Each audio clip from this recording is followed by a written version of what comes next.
Ok, xin chào anh em, chào mừng anh em đã đến với kênh của mình. Thì hôm nay mình sẽ giới thiệu cho anh em một tựa game có tựa đề Việt là Trái tim quả cảm. Thì đây là một tựa game lấy đề tài Thế chiến thứ nhất. Chúng ta sẽ điều khiển 4 nhân vật chính. Thông qua câu chuyện của họ, chúng ta sẽ có cái nhìn rõ nét và sâu sắc hơn về cái bộ mặt tàn khốc của chiến tranh. Qua đó cũng rút ra được một số bài học về tình người, về tình bạn và tình yêu gia đình. Tựa game thì hiện tại đã được Việt hóa bởi anh em GameTiếngViet.com. Vậy nên các bạn nếu muốn tìm tiếng Việt, bản dịch tiếng Việt cho tựa game này thì các bạn có thể lên trang web GameTiếngViet.com nhé. Ok, chúng ta sẽ bắt đầu tựa game ngay bây giờ. Chúng ta sẽ vào chơi mới nhé.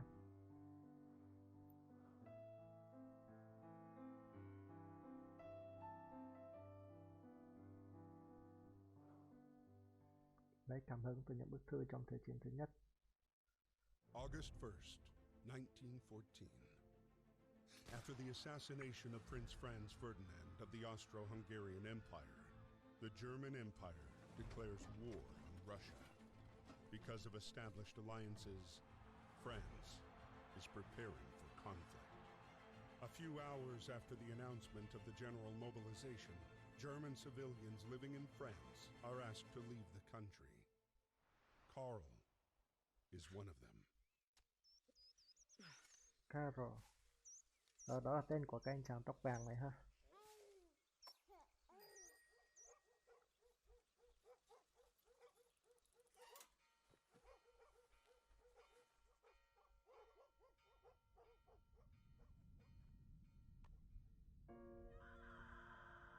Có vẻ như Carol bị bắt phải đi nhập ngũ anh em ạ.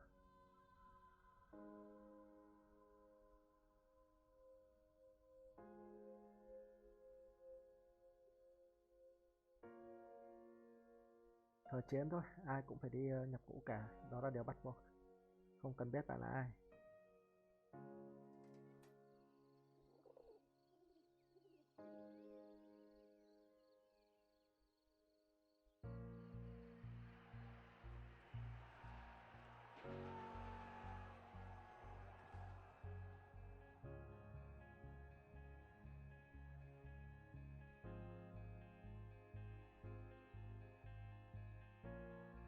Có vẻ như là người cha cũng bị buộc phải đi nhập A ngũ. few days after Karl was deported, the war was hungry for more and took away Emil as well.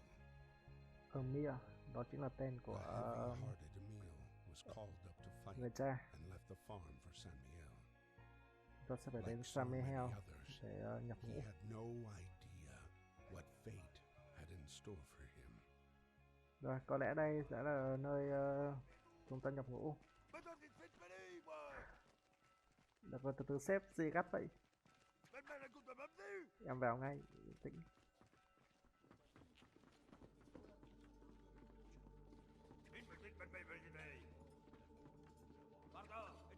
Chỗ này.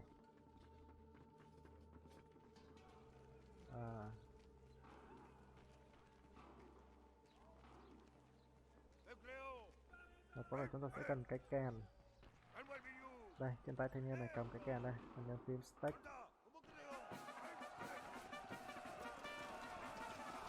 Kèn nào tổng động viên lên. Chúng ta sẽ đến với cuộc tập huấn đầu tiên.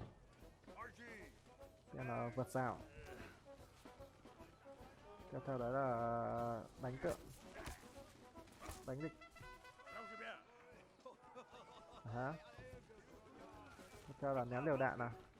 Spec để nhập đạn này, ship để ngắm này, và spec để ném. Final hole, chọt test luôn. Đấy à? Cảm ơn sếp. Có cái mũ này, chúng ta sẽ nhặt cái này. Mày này, mày này, mày này. Rồi chúng ta sẽ bài ném liều đạn qua tường. Chọn luôn này.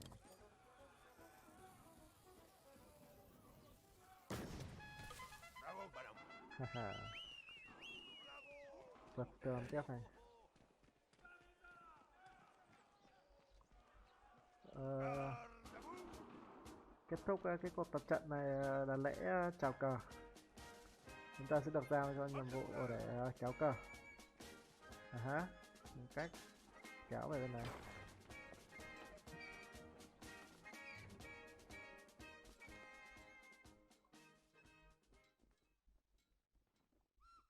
My dear Marie, we are on our way to Paris. The atmosphere here is strangely cheerful. I hope that the harvest goes well. Rely on our neighbors for help. They've always been gracious and charitable people. I'll write again as soon as I get my assignment.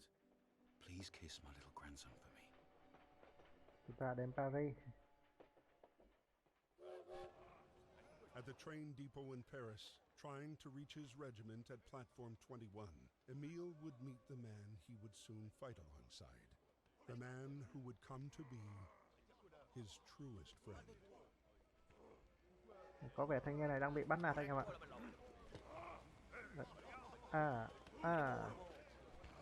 Thì chúng ta sẽ tìm cách giúp thanh niên này. Đánh kéo xuống này. Chết mẹ mày này, bố láo à.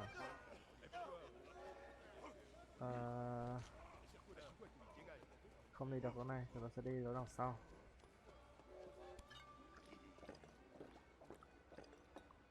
Chúng ta sẽ nhặt chai rượu này.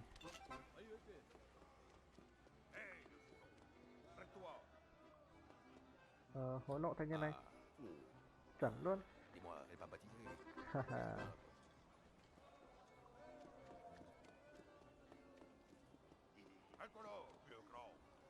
Có lẽ chúng ta sẽ phải leo lên trên đây, nhưng mà thanh niên này thì đang chặn chắn cái cầu thang này.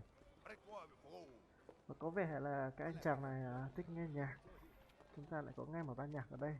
Tôi nghĩ là chúng ta sẽ làm cách nào đấy để làm cho họ chơi nhạc. Đây. Có vẻ chúng ta sẽ phải kích hoạt theo thứ tự. Tên là trống này. Trong thanh niên cứ nhảy kìa. Đây là kèn này. Đó, sau là đến xáo răng. Chuẩn luôn, cuối cùng là kèn nhỏ. Ây.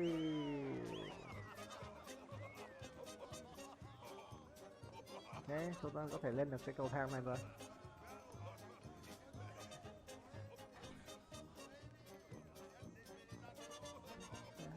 Teo gì đây? Có bút mực hả? Teo.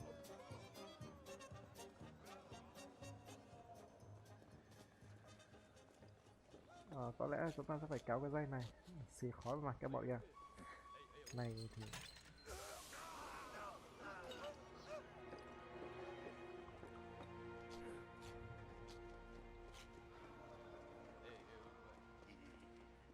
hay, chào đồng chí.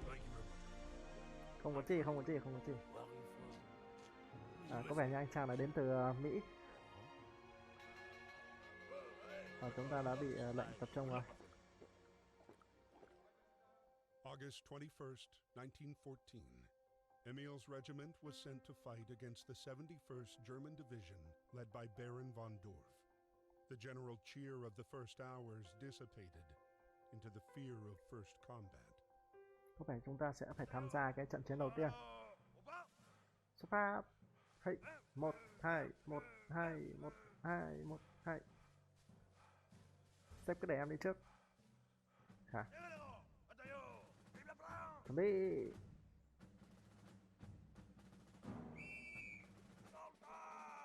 Tấn công. Ấy là chết. Còn súng máy rồi, bắn cả pháo rồi. Em tránh mau. Tránh mấy cái lỗ đen em đó nhá. Tránh ngay. Tránh ngay. Lên em ơi.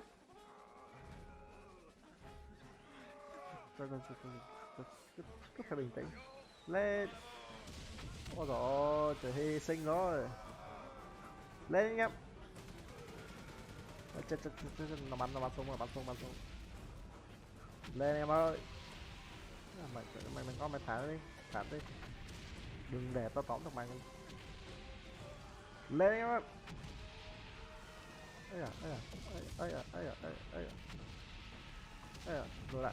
lùi lại phát này, chạy tiếp này, phải chạy thẳng qua mạch. Đấy là càng quá. Có vẻ tôi đã bị trúng đạn rồi.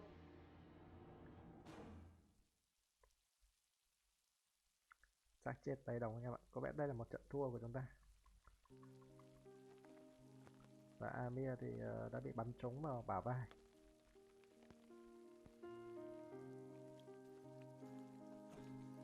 Đấy, đây Miss Marie Cheyenne, đây anh chàng con trẻ của chúng ta này. from the 150th Infantry Regiment, was wounded by enemy fire on August 21st.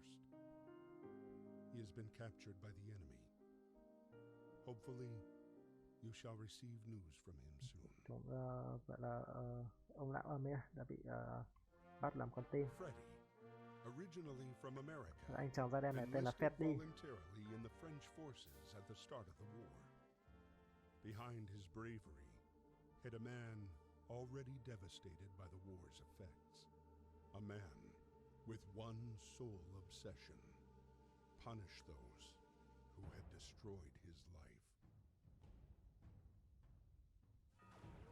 It was at the Battle of the Marne that Freddie finally picked up the trail of the regiment commanded by Baron von Hof. Chàng trai bắt cóc Amir đây mà. Chúng ta được lệnh phá hủy cây cầu. Dùng đây kìm cắt này, theo là D này. Cắt tiếp hàng rào này, đặt lựu đạn này. Chúng ta nhận được một đồng tiền. Đó, chúng ta phải nhắm cái lựu đạn vào đây, là nhắm vào đây, nó sẽ nổ và cho cái xe này rơi xuống.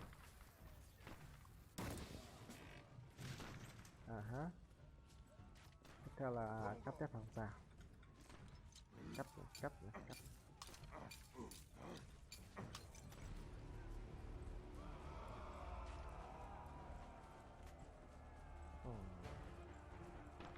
Đằng xa kìa, đang bắn nhau ác liệt quá kìa nha. Này còn này. Không, chúng ta sẽ phải tôi thấy rồi, chúng ta sẽ nhắm lên đây một phát này.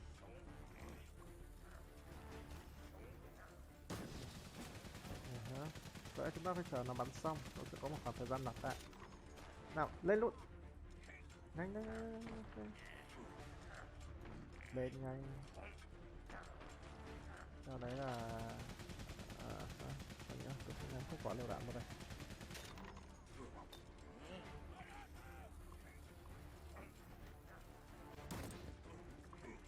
Mày chết rồi đấy. Tôi đang định đấm nó anh ạ. Nó tỉnh quá. Mình sợ nhắm hết cái lựu đạn vào đây.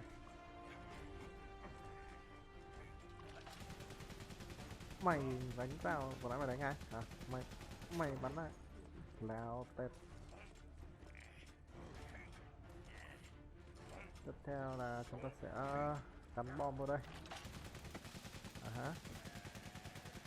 Sau là kích nổ.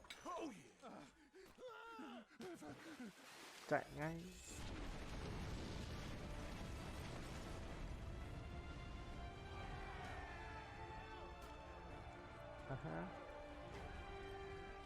Rồi sẽ trèo lên đây. Lên đây. Nhặt cái này. Ở đây có một quả thuốc nổ này. Rồi chúng ta sẽ ném vào đây cho nó sập cái cầu này xuống.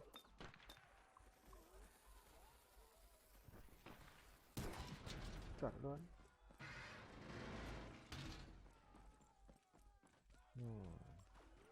Đây, tôi sẽ đặt cục gạch này, ném lên cái thang này.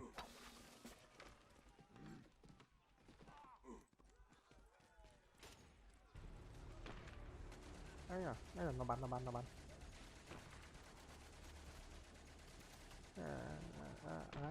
Phải có này, lấp vào đây luôn.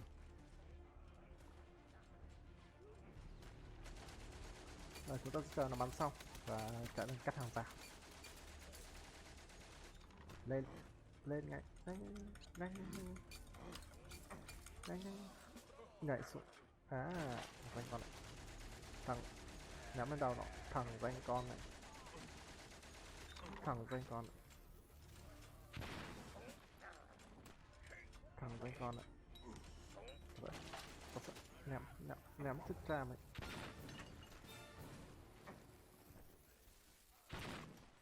Haha, tí chết. Lên.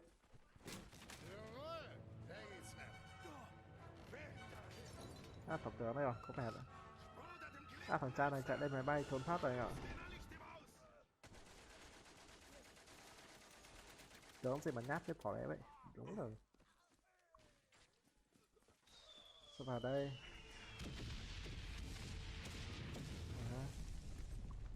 Ta bị sập rồi. Chúng ta sẽ tìm cách để leo lên đây. Ở đâu? Có mấy chai rượu. Thế là chúng ta sẽ leo vô đây. Còn cái này sập xuống. Tiếp theo là tôi nghĩ có lẽ là ném ở đằng đây, cho dụ thằng này ra đây. Này, chuẩn luôn. Thằng xanh con này. Thằng xanh con này. Láo tết. Đấy, ngoài đây có cái gì đấy. Nhặt luôn. Một con tem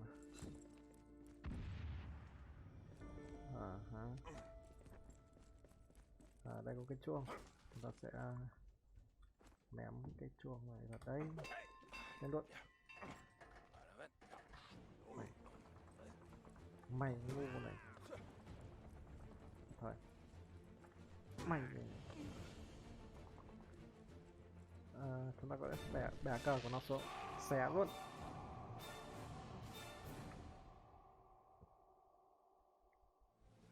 Thanks to support from British forces, the German plan failed. Vậy là The chúng ta front đại đội line quân Đức moved back to the north, ở lên phía with Bắc. the arrival of winter, froze. Soldiers holed up amid a vast labyrinth of trenches and tunnels that would become the indelible image of the Great War. Chúng ta quay trở Karl's về regiment Amir. retreated to the outskirts of Neuve-Chapelle, the same camp where Emile was being held prisoner.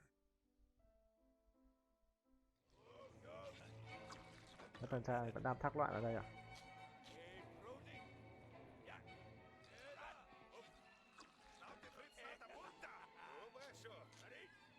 Đó, nó đòi ăn anh ạ.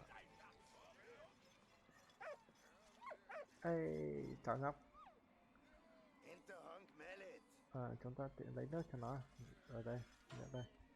Kéo xuống.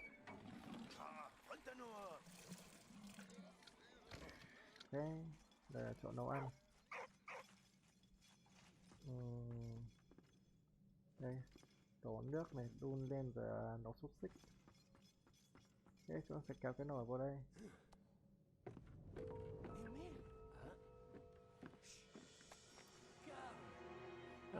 Một cuộc gặp gỡ ngắn. Marie, est-ce que ça va?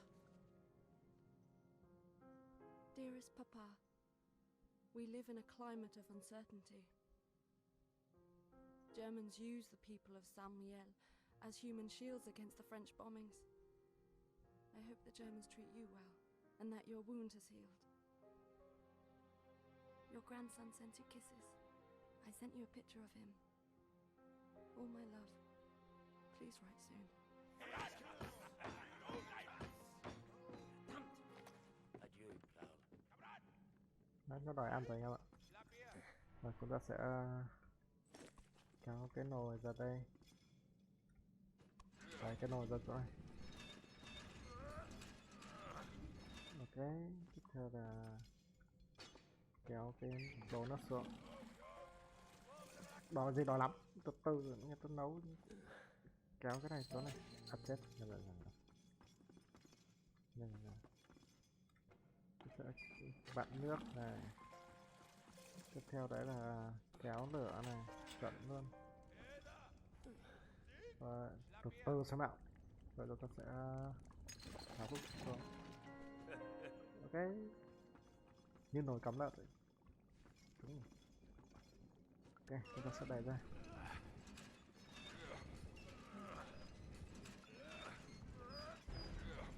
Ok rồi, sắp tấn công rồi.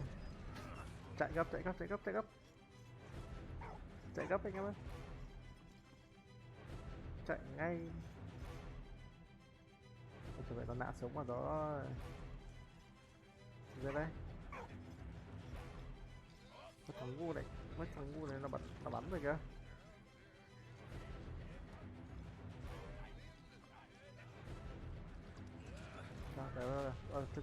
Chạy.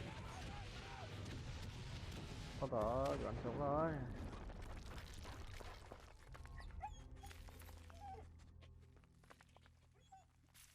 Có vẻ chúng ta được chú chó này cứu sống. T1. Ha.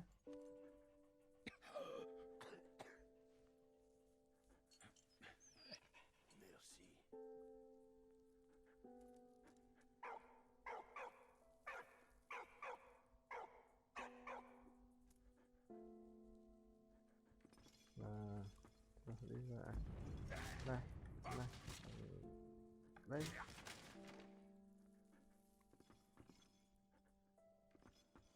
Hoàn cảnh khá là đổ nát. Cứu hả? Mày cứu cái này.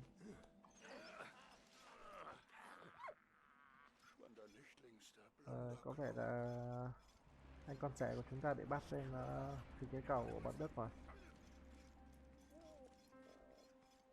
Chúng tôi sẽ nhặt cái này. Tôi thấy rồi, nghĩa là chúng ta sẽ ném cái cân nhạc này xuống.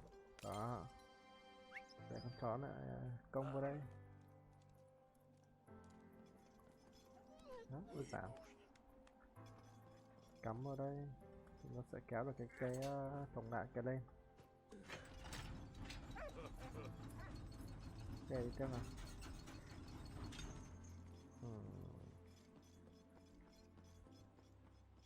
Cái gì đây?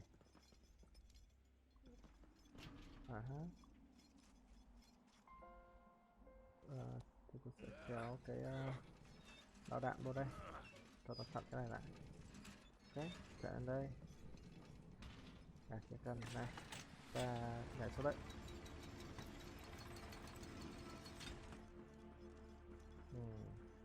Khẩu pháo này đã bị phá hủy rồi này. Pháo gì bắn được một phát vậy? Bắn một phát là tan xác à?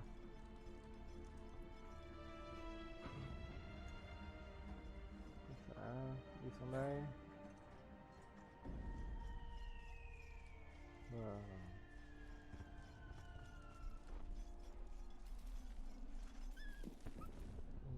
Sẽ dùng cái môi này đào đất sao? Vô lý. Tôi phải công nhận là cái độ bền của cái môi này tộc hàng vũ trụ đấy. Có lẽ chúng ta không đến đây. Nhìn cái bộ xương này đã cảnh báo không tốt rồi, chắc chắn này đúng là sẽ nổ. Trong này có gì ta? Một cái móc. Móc à? Cái gì đây? Đặt vào đây. Ở trên đây có cái thang này.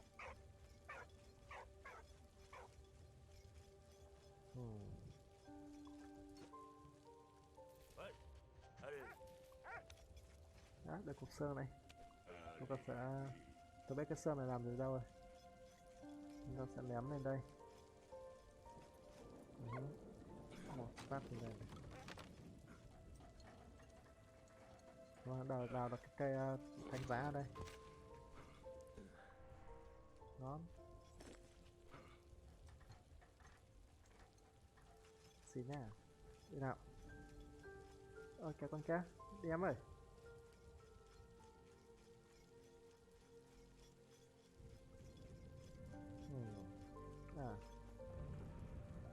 Ném vào đây này. Nổ luôn. Đào vào đây. Cái này tôi đào lên trên để tránh cái cái viên đạn. Ây, thôi chết bỏ mẹ rồi. Đó là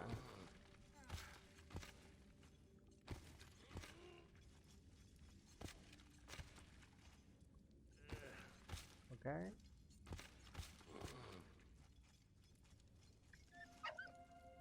Từ đây. Rồi nhìn thấy hai cái cục xúc xích ở đấy á. Nào đứng lại con đi. Quay lại ngay. Chết bỏ mẹ rồi, dính lưới sắt rồi.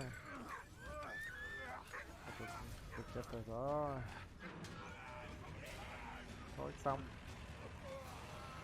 Xong hả?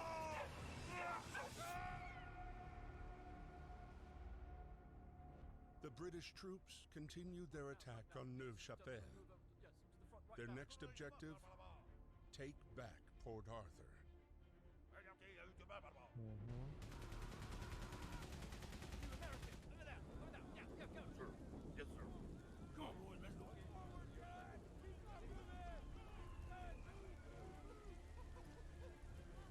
Ok, có lẽ hôm nay chúng ta sẽ chơi đến đây thôi nhé anh em nhé.